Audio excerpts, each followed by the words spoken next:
Bienvenue sur Vocomédia TV. Si vous aimez notre chaîne, n'oubliez pas de cliquer sur la cloche de notification et de vous abonner pour ne rien rater des dernières actualités. 11 septembre, et si les avions n'avaient pas percuté les tours? 11 septembre 2021, un matin dans le New Jersey. L'attaque terroriste du 11 septembre 2001 n'a pas eu lieu. Peut-être grâce à la rencontre d'un jeune agent du FBI avec une de ses homologues de la CIA, lors d'un footing au bord de l'Hudson. 3 fois par semaine, Ivan Kowalski se levait avant l'aube pour aller courir. Une vieille habitude conservée de ses années de lycée et d'université, alors qu'il pratiquait la lutte à bon niveau. Avec l'âge et l'insomnie, il se levait de plus en plus tôt. À 6 heures, les chemins et les sous-bois étaient déjà habituellement pleins de ses semblables, effectuant leur footing avant de rentrer se doucher en vitesse et d'attraper le ferry. À 5 heures, il n'y avait que les fêlés dans son genre. Mais cela lui laissait plus de temps pour le petit déjeuner. Il ne le disait pas, mais quand il s'enfonçait sous les arbres alors qu'il faisait encore nuit, c'était toujours avec un petit nœud au ventre. Les animaux, les chiens errants, ou il ne savait quel rôdeur ou monstre sortit tout droit de son imagination. Pour lui, c'était un test de caractère, qui lui permettait aussi bien d'affronter sereinement les guerres de couloir au sein de l'administration que le stress de certaines enquêtes. Il avait parfois l'impression qu'au FBI ses collègues et supérieurs immédiats étaient plus dangereux que les criminels qu'il poursuivait. L'hiver précédent, alors qu'il galopait sereinement sur un chemin de terre, grisé par l'air glacé chargé d'effluves qui montaient de l'Hudson, il avait bien failli être renversé par un cerf qui avait déboulé des fourrés. Il avait beau faire attention, Ivan prenait du poids, et ses sorties le maintenaient à un niveau raisonnable. Il avait intérêt, avec ce qu'il attendait dans les montagnes de l'Hindu Kush, ou du Panjshir, il ne savait pas encore. Mary et lui n'avaient pas encore arrêté leur destination. Ivan l'avait accompagné à Nairobi, pour enquêter sur l'attentat contre l'ambassade américaine au Kenya, le 7 août 1998, 213 morts, des milliers de blessés, 150 personnes rendues aveugles par des éclats de verre. Ce samedi 11 septembre 2021, il s'était accordé une sortie supplémentaire, un peu plus tard que d'habitude. Il était 9 heures, il faisait anormalement chaud pour la saison, et le soleil illuminait la pelouse qui descendait en pente douce vers le fleuve. Au fur et à mesure de son évolution au sein de l'agence, et de celle de Mary dans la centrale, ils avaient vu la taille de leur logement de fonction grandir, ce qui leur avait permis d'économiser pour s'acheter une maison à la campagne et un petit appartement sur la côte. Elles dormaient toujours, les filles aussi. Les entraînements de basket avaient repris, Brandon avait passé la soirée chez des amis du club avant de prendre le car qui les emmenait à leur premier match de la saison, en Pennsylvanie. C'est en courant qu'ils s'étaient rencontrés, 23 ans plus tôt, au bord du fleuve mais de l'autre côté. Ivan avait réussi le concours d'entrée au FBI et venait d'être affecté à l'I-49, l'organisme new-yorkais chargé des affaires de terrorisme. Il adorait son boulot et son patron, John O'Neill, un crack ambitieux, patriote et travailleur acharné, ultra compétent mais trop fonceur et flamboyant pour ne pas s'attirer une foule d'ennemis. Avec ses costumes trop voyants, ses cheveux gominés et sa vie privée compliquée, il contrastait avec l'austérité de bon nombre de ses collègues du FBI, polonais et irlandais aux complets usés et chaussures à semelles de crêpe, partis du bureau à 18 heures tapantes pour rejoindre femmes et enfants. O'Neill faisait une fixation sur Oussama Ben Laden et Al-Qaïda. Ivan l'avait accompagné à Nairobi, pour enquêter sur l'attentat contre l'ambassade américaine au Kenya, le 7 août 1998, 213 morts, des milliers de blessés, 150 personnes rendues aveugles par des éclats de verre. Comme beaucoup de ses collègues, il n'avait encore jamais mis les pieds hors des États-Unis, et ce qu'il avait découvert là-bas l'avait horrifié. C'était son ami Stephen Godin, un rouquin rablé du North End de Boston, tout aussi novice que lui en matière de voyage à l'étranger, qui avait logé dans un quartier perdu, puis interrogé Mohamed Al-Owali, l'un des auteurs de l'attentat. Comme toujours, les histoires de personnes prenaient le pas sur l'intérêt commun. Il en revenait à peine, retourné mais gonflé à bloc, quand il avait croisé cette grande blonde athlétique dont il avait du mal à suivre le rythme. Il avait repéré ses horaires d'entraînement, ne sachant comment l'aborder, jusqu'au jour où il avait pris son courage à deux mains en lui souriant alors qu'elle s'étirait sur un petit muret. Elle lui avait rendu son sourire, pas dupe et comprenant très bien où il voulait en venir. Leur histoire avait commencé comme ça, un film à l'eau de rose parfaitement américain et parfaitement érotique. Mary avait un cursus beaucoup plus brillant que le sien, un appartement beaucoup plus coquet que le sien, des parents beaucoup plus chics et wasp que les siens, mais il était beaucoup plus flic qu'elle n'était rompue à l'art de la dissimulation. Ces histoires de travaux universitaires ne l'avaient pas trompée longtemps. Elle travaillait à la CIA, mais ne voulait pas lui dire ce qu'elle y faisait.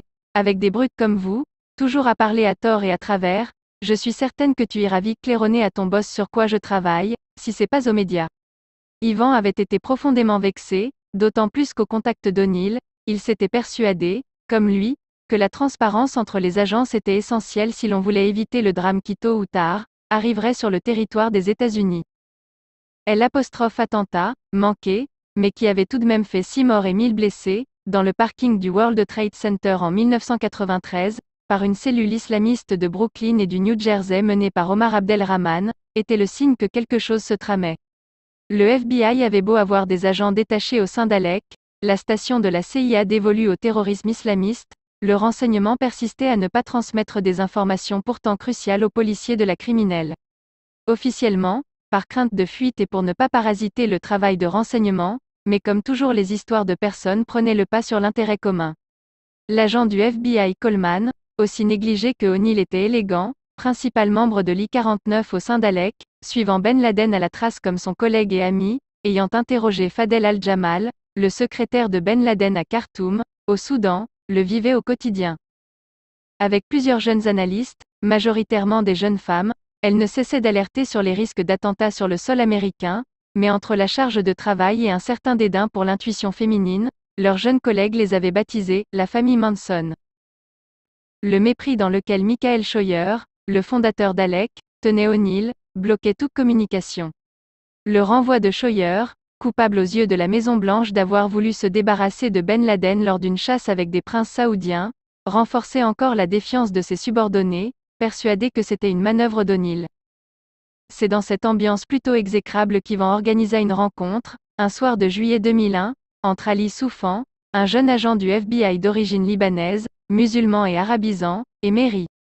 Ali fascinait Yvan. Son aisance à parler en public, sa force de travail, son intelligence, et son patriotisme sans faille, mu par sa reconnaissance à son pays d'origine. Il enquêtait sur l'attentat contre l'USS Cole, dans le port d'Aden, au Yémen, où 17 marins américains venaient de trouver la mort en octobre 2000. Mary traversait une phase difficile. Elle avait beau être dévouée à l'agence, elle se rendait compte qu'il y avait un problème, et pas qu'un problème d'organisation. La CIA était profondément machiste. Avec plusieurs jeunes analystes, majoritairement des jeunes femmes, elle ne cessait d'alerter sur les risques d'attentats sur le sol américain, mais entre la charge de travail et un certain dédain pour l'intuition féminine, leurs jeunes collègues les avaient baptisés « la famille Manson », du nom du tueur de Sharon Tate, et de la cohorte de ses fidèles. Ils nous font passer pour une bande d'illuminés, mais il y a des choses vraiment inquiétantes. Réticente au début, elle avait fini par se confier à Yvan et Ali. Alec travaillait sur une réunion d'Al-Qaïda à Kuala Lumpur à la fin de l'année 1999. Deux des types qui ont été identifiés se trouvaient aussi à des réunions à RYIAD. On sait par le renseignement saoudien qu'ils ont des visas américains. Putain, tu as leur nom? Khaled Al-Midar et Nawaf Al-Azmi. Si on sait que je vous ai dit ça, je suis foutu. Ali Soufan avait blêmi, ces deux mecs sont aux États-Unis, on les piste depuis des mois sans savoir ce qu'ils foutent là. Trop de tourisme en Afghanistan, les habitants n'en peuvent plus, il commence à y avoir des tensions. Les gens laissent des déchets partout en montagne, les vallées sont de plus en plus polluées. O'Neill prévenu, le commando auquel appartenaient les deux Saoudiens avait été démantelé.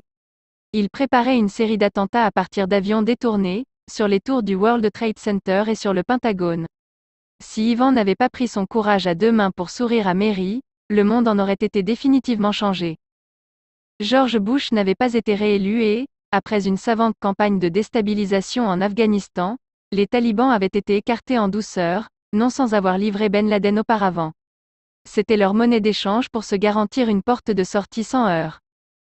Yvan prenait son café dans la cuisine en regardant la télévision.